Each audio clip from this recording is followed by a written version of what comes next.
Have you ever come across a building where almost all the windows of the building are broken? Can you tell which of the window broke first?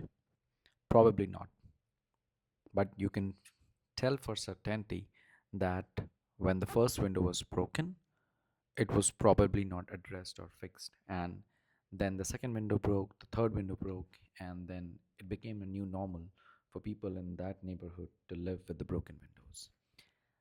This is the example that gives rise to a phenomenon or a way of thinking about broken window theory. What we'll try to do in this video is to understand what broken window theory is, where did it originate, and what are its implications in business environments. In principle, broken window refers to disorder.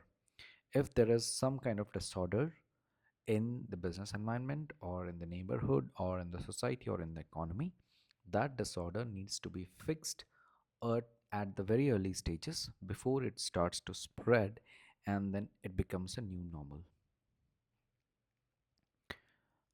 As we touched upon in the beginning of the video, if a window in a building is broken and is left unrepaired, all the rest of the windows will soon be broken. Thus, as soon as window seems broken, it must be repaired. The implication is the visible signs of disorder and misbehavior in an environment encourage the further disorder and misbehavior.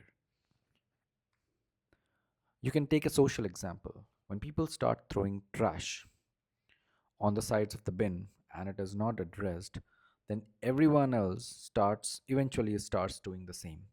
This phenomenon, being living in India, I've seen everywhere, where in some neighborhood someone threw something uh, around the trash collection area, and if, when it was not picked, everyone started doing that, and then that locality becomes full of trash. Now, what is the business implication? In the business environments, a disorder, when identified and recognized, must be addressed in order to mitigate the further spread. It may be anything. It may be some kind of a wrong incentive structure. People may be expecting something. We may be taking decision in something in not an ideal way. Anything that moves away from the ideal, or I would say moves away from the normal, must be looked at and addressed. It's not necessary that everything that deviates away from the normal day-to-day life, day-to-day decisions, leads to disorder, but out of 100 things, maybe 10 might. So you have to look at everything and decide upon which ones to address to. And the disorder may come in any forms. Can you observe and quote an instance from your business environment?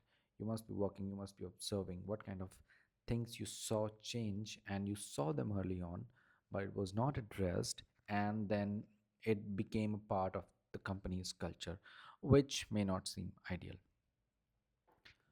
The implication for the leadership is that the leadership of an organization at various levels have to be cognizant about the physical and behavioral changes in the environment of their company.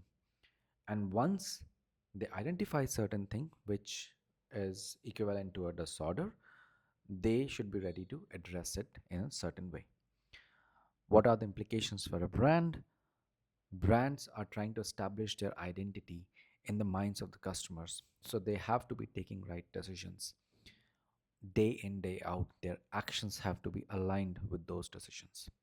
Whenever something happens which may not be good for brand's future, it needs to be addressed, because if one thing gets broken, if one process gets broken, then everyone starts doing that, and then it might spread.